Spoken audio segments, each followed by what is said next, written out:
5% were before they got into prison, or? Yeah, before they got into prison, they had mental problems. So they did the crime as they had mental problems. So and then you think they should be rehabilitated, not punished? And this is what we are talking. Can I answer? Yeah. This is what we are talking about. We are, by prioritizing retribution, we just send a shock message to society, but we still have a small rehabilitation system that is going to help these people. I mean, in prisons they also can connect and talk to psychologists and have help. Okay. Okay. Dear ladies and gentlemen, I'm the second leader of affirmative team, and I will show you the clashes of this debate and show why it is standing on affirmative side. At first, the contradictions.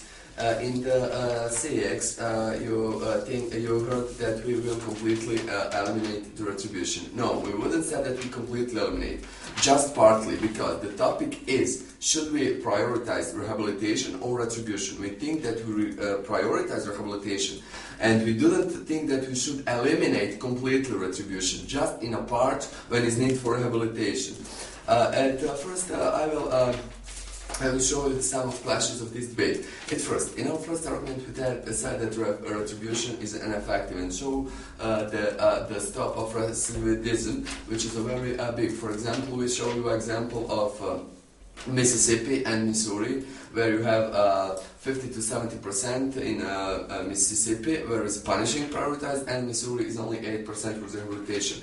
The second, the negative side says that that's only one example, but they didn't offer us another example which showed that we are not right. Also, we have a source of Open Society in 2007 showed that 84% of juveniles are rearrested, so that's the rate of recidivism.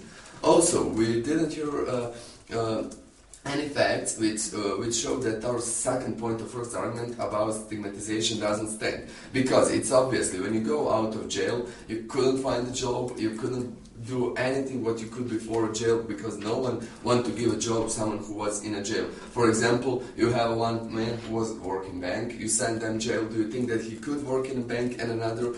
Probably not. You didn't show that it doesn't end. And also you didn't mention anything about our point that prisons are school of crime, because that's obviously that juveniles are in prisons teach how to do some worst crimes. Also, from your side, we heard that we couldn't send in rehabilitation the persons who do hard crimes, who are killers, who do some hard crimes. But we need to show you the fact which shown that 97% of all criminals are non-violent. The Open Society Moon is also the source of this. What that means? That you have 87% of juveniles who made a crime, which is like stealing a car, like stealing a food, like something like that. Only 3% are violent crimes. And on 100,000 people, your population, you have only 7 the killers. So that's a very less percent. So we agree, if someone came to school and killed 100 people, send them in jail. We agree with that. But that's not prioritizing of retribution. That's a single fact. That is one case. 37 cases on 100,000 people. That's still 97% of non-violent criminals which should be sent to rehabilitation. How we can?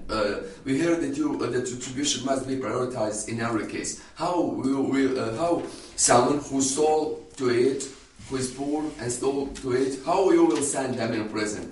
That's not just society, and that's not humanity at first. We didn't heard any facts which show that our second argument doesn't stand, that rehabilitation is significantly better. Also, the example from Mississippi and Missouri, when you compare, shows the fact. You have 2 countries, 2 systems, and 2 rates. Mississippi, Missouri. Retribution, rehabilitation. 30%, 8%. It's obvious. Also, you said You said that in last month of prison they have a chance to find a job, to work something and like that. That's only 1 month, and nobody can guarantee that that's work. You didn't give us any fact which showed that someone who the criminals in last month of jail found the job, get the salary, and start a new life. You didn't give us any fact which showed that. Also about third argument, you didn't show us any facts which show that youth are more responsible, that have in mind what they are doing, and also third argument is standing. So we didn't hear any facts, we didn't hear why their argument is standing, and it's obvious with these arguments and with these examples that rehabilitation should be prioritized over retribution. Thank you.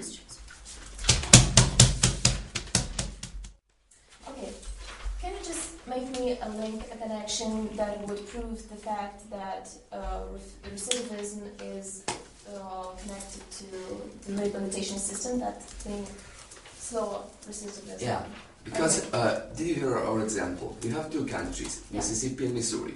Mississippi is using a retribution system, and this the percentage is 50 to 70%, and Missouri is using rehabilitation system, and percent is 8%, and the rate is 8%. It's obvious connection between these. Okay, and how do you, why do you say that retribution is actually enhancing the recidivism comparing to the? No. We are only showing that recidivism is less. You have less rate of recidivism if you use rehabilitation. That's retribution. Why is that?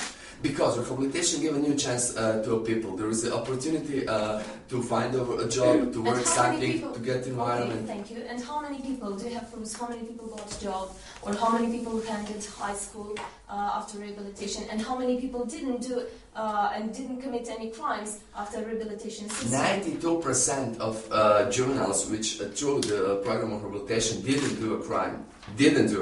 So only 8% of the youngsters who through the rehabilitation system do a crime. And in retribution, this percent is 30 to 50. It's obvious that it's about 4 or 5 times. And what did you get that statistic? I'm saying that's a statistic from the United States of America. Okay, thank you very much. The next question. I'd like you to explain me. Yeah. I'd like you to explain me the relation and the connection between the fact that rehabilitation has benefits or retribution is not effective, and your criteria, understanding and social harmony. Yeah. If you want to get, if you punish someone, send to jail for 20 years, or send to him to rehabilitation, he will find a job easily after rehabilitation. So you will have less percentage of criminals who doesn't work. They would get a salary, they could live with her family, and you get the social stability of this. That after rehabilitation, you said that it's about the 93% non-violent acts. 97%. 97. Okay, excuse me. You said about the fact that it's the environmental cause, about drug and alcohol addictions. And if you say that after rehabilitation, you put those people back to that environment, how is they going to do it? After rehabilitation, yes. If you get a job in another city, you could go there. Nobody can tell you stay here in poor environment with drugs and alcohol. If you get a job in another city, in another country, if you get a better chance to live, nobody can stop you, because after rehabilitation you're rehabilitated and you can get a job, you can live another life, and you can be another person. Okay, thank you. Next team. So. That's our today game.